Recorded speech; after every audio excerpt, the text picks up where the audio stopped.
প্রিয় দর্শক, কথা বলছি শাহ আতাউদ্দিন দরগার সামনে থেকে। অতীশ দীপঙ্কর শ্রীজ্ঞান বাল্যকালে শিক্ষা লাভ করেছিলেন। এই মসজিদটিতেই সর্বপ্রথম অখণ্ড ভারতবর্ষের মাদ্রাসা শিক্ষা ব্যবস্থার প্রচলন হয়।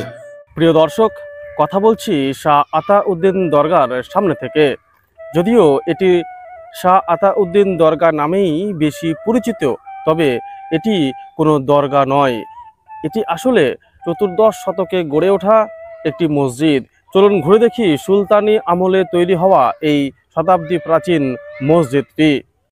ইতিহাসের নানান উত্থান পতনের সাক্ষী শাহ আতা দরগা নামে পরিচিত শতাব্দী প্রাচীন মসজিদটি দক্ষিণ দিনাজপুর জেলার গঙ্গারামপুর ব্লক অফিসের নিকটবর্তী এই শাহ আতা দরগাটি পাল রাজা ধর্মপালের সময়ে খ্রিস্টীয় অষ্টম শতকে অর্থাৎ এখন থেকে প্রায় 1200 বছর আগে এখানে গড়ে উঠেছিল দেবকোট মহাবিহার নামে প্রসিদ্ধ বিখ্যাত বৌদ্ধ বিহার।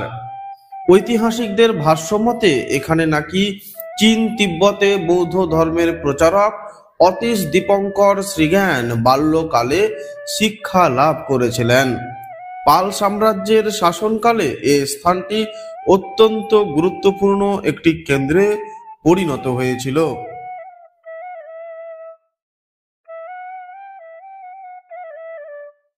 প্রকাণ্ড এই দিঘিটি ধল দিঘি নামে পরিচিত, আর এই ধল দিঘির ঠিক উত্তর পাড়েই রয়েছে এই আতাউদ্দিন শাহের দরগা নামে পরিচিত মসজিদটি।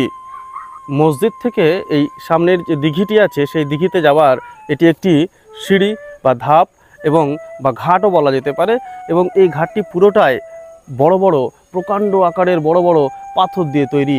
দেখতেই পাচ্ছেন পাথরগুলো কি প্রকাণ্ড আকারের পাথর। প্রকাণ্ড আকারের এই ধল দিঘি আসলে বর্তমানে পরিত্যক্ত নদী খাত। পাল আমলে এই দিঘির সাথে পাশেই অবস্থিত পুনর্ভবা নদীর সংযোগ ছিল, এবং এই দিঘিতেই পাল আমলে সেনা নৌবহর নোঙ্গর করা থাকত। পাল সেনাদের যাতায়াতের পথ সুগম রাখার জন্য পাথর কেটে প্রশস্ত এই ঘাট তৈরি করা হয়েছিল।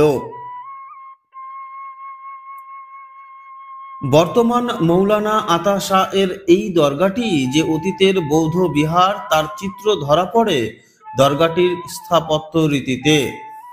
এই মসজিদটির যত্রতত্র পাথরে খোদাই করা পদ্ম ফুলের নকশা, স্বস্তিকা জাতীয় চিহ্ন, পোড়ামাটির ইটের উপর করা পদ্মফুল ইত্যাদি এর অতীত অস্তিত্বের প্রমাণ দেয়। এই মসজিদটিতে ব্যবহৃত পাথরের পিলারের নকশা হুবহু মিলে যায় উষা অনিরুদ্ধের বিবাহের ছাদনাতলা নামে খ্যাত প্রাচীন বিষ্ণু মন্দিরের সঙ্গে। এর থেকেই বোঝা যায় বখতিয়ার খলজি বানগড় দখল করার পর সেই বিষ্ণু মন্দির ধ্বংস করে ইট বা পাথর এই মসজিদটি নির্মাণে ব্যবহার করেছেন। পরবর্তী সময়ে 1297 খ্রিস্টাব্দ নাগাদ তৎকালীন বাংলার প্রাদেশিক শাসনকর্তা জাফর খানের পৃষ্ঠপোষকতায় সুফি সাধক শাহ আতার উদ্যোগে এই মসজিদটিতেই সর্বপ্রথম অখণ্ড ভারতবর্ষের মাদ্রাসা শিক্ষা ব্যবস্থার প্রচলন হয়, অর্থাৎ এটি অখণ্ড ভারতের প্রথম মাদ্রাসা। বন্ধুরা, একটা বিশেষ জিনিস এখানে আপনাদের দেখায়। 1971 সালে বাংলাদেশ স্বাধীনতা যুদ্ধের ইতিহাসও এই মসজিদটির গায়ে এখনও লেগে আছে। ভালো করে একটু কাছে আসুন, আপনাদের দেখায়।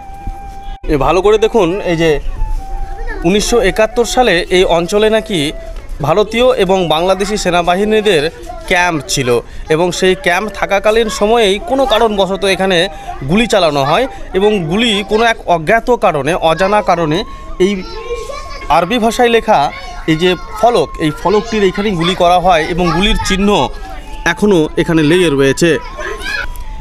একটি গুলির দাগ নয়, এখানে একটি গুলির দাগ রয়েছে, পাশাপাশি এইখানে একটা গুলির দাগের মতো চিহ্ন দেখা যাচ্ছে, পাশাপাশি এইখানেও গুলির আঘাতে এই হরফের কিছুটা ক্ষতি হয়ে গেছে। এই হচ্ছে 1971 সালের স্বাধীনতা যুদ্ধের ইতিহাসের সাক্ষ্য বহনকারী এই শাহ আতাউদ্দিন দরগা, যেটি আসলে একটি মসজিদ। বর্গাকার আতাশার দরগাটির গঠনশৈলীর একটি বিশেষ বৈশিষ্ট্য হলো এখানে একটি ইটও ভেঙে লাগানো হয়নি। দরগাটির ভেতরে পশ্চিম দিকে রয়েছে অলংকৃত মেহরাব এবং এটি বর্তমানে ছাদবিহীন অবস্থায় পড়ে আছে। এর ভেতরেই বিখ্যাত সুফি সাধক মৌলানা আতার উদ্দিন শাহ এর কবরটি সাদা কাপড়ে আচ্ছাদিত।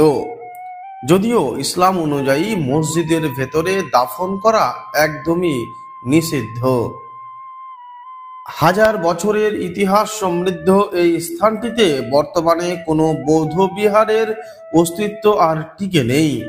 গোটা এলাকাটি কাঁটাতার দিয়ে ঘেরা থাকলেও স্থানীয় শিশু কিশোরদের খেলার এক দারুণ জায়গা এটি, এবং এই মসজিদ প্রাঙ্গণেই স্থানীয় মুসলিমরা নামাজ পড়েন ও মৃত ব্যক্তিকে দাফনও করেন। হাজার বছরের ইতিহাস যে মাটিতে, সেই মাটিতেই স্থানীয়দের কবরের জায়গা। বন্ধুরা, আজকের মতো এই পর্যন্তই। দেখা হবে নতুন কোনো ভিডিওতে। ততক্ষণ পর্যন্ত ভালো থাকুন, সুস্থ থাকুন, সুস্থ রাখুন। ধন্যবাদ।